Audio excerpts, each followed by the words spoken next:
नमस्कार। आज एक ऐसी कहानी में चलते हैं जो विश्वास, मजबूरी और एक पवित्र कसम इन धागों से बुनी हुई है। एक ऐसा वादा जो सब कुछ बदल कर रख देता है। चलिए शुरू करते हैं। तो हम सीधे कहानी के बीच में उतरते हैं। जरा ये लाइन सुनिए। जब आप अपने बच्चे की कसम खा रहे हैं तो फिर जाइए। बस एक वाक्य, लेकिन सोचिए इसमें कितनी शक्ति है। ये सिर्फ इजाजत नहीं है, ये एक पवित्र शपथ पर टिका फैसला है। एक ऐसा फैसला जो कहानी का रुख हमेशा के लिए बदलने वाला है। तो ये सब शुरू कहाँ से होता है? एक बहुत ही तनाव भरे माहौल में एक पेशकश से। एक ढाबे का मालिक है और सामने है हरिकेश। मालिक हरिकेश के सामने एक अजीब सा लेकिन बहुत जरूरी प्रस्ताव रखता है। देखते हैं कि आखिर वो प्रस्ताव था क्या। ढाबे का मालिक कहता है, अब जो कुछ भी होगा मैं मैनेज कर लूंगा, चाहे मुझे जो भी करना पड़े। सोचिए जरा, इन शब्दों में कितना बड़ा भरोसा दिलाया जा रहा है। वो पूरी की पूरी जिम्मेदारी अपने ऊपर लेने की बात कर रहा है।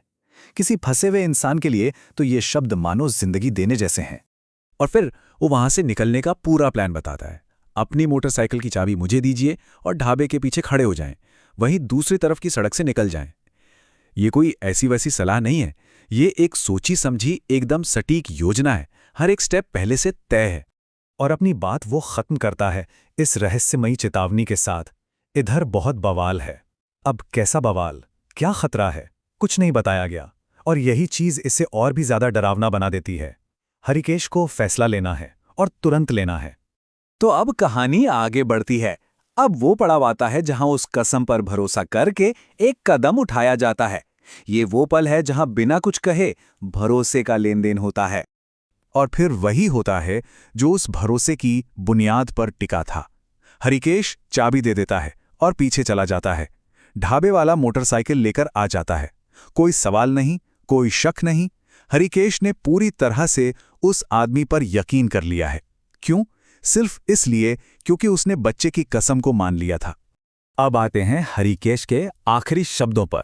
जाने से ठीक पहले वो क्या कहता है। ये शब्द उसकी उलझन और उसकी सच्चाई दोनों को सामने रखते हैं। जाते जाते हरिकेश कहता है, मैंने उस भिखारी को जो खाना खाने को दिया था उसमें कुछ भी गड़बड़ी नहीं थी।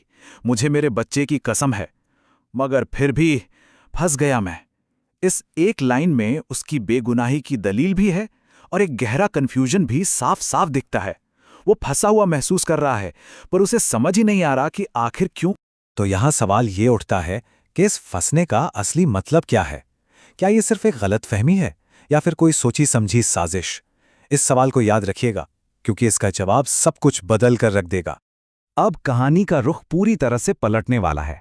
अब हम जानेंगे ढाबे के मालिक का वो राज जो इस कहानी को एक नया ही मोड़ दे देगा। हरिकेश जा चुका है। उसके जाने के बाद एक खामोशी छा जाती है माहौल में। एक अजीब सा तनाव है, अब क्या होने वाला है।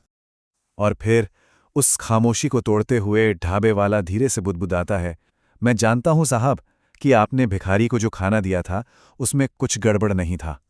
आज आपका दिया हुआ खाना नहीं, बल्कि आपका नसीब गड़बड़ था। बस एक पल और पूरी कहानी पलट गई। हरिकेश बेगुनाह था और ढाबे वाले को ये बात शुरू से पता थी। और फिर वो अपने मन में कहता है, बच्चे की कसम। और ये कहते हुए वो कुटिलता से हंसता है। वो एक हंसी सब कुछ साफ कर देती है। वो पवित्र कसम जिस पर हरिकेश ने आंख बंद करके भरोसा किया, वो सिर्फ एक चाल थी, एक हथियार। तो आखिर ये था क्या? किस्मत का खेल या एक सोचा समझा धोखा? चलिए अब इस कहानी का जो निचोड़ है उसे समझते हैं। यहां पर दो अलग अलग सच्चाइयां आमने सामने खड़ी हैं। एक तरफ हरिकेश का सच है कि खाना बिल्कुल सही था और उसे बिना किसी वजह के फंसाया गया।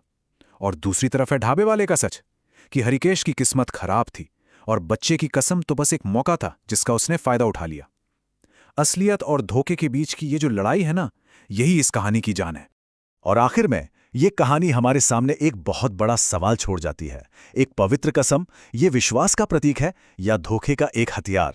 ये हमें याद दिलाती है कि कैसे सबसे पवित्र मानी जाने वाली चीजों का भी गलत इस्तेमाल किया जा सकता है।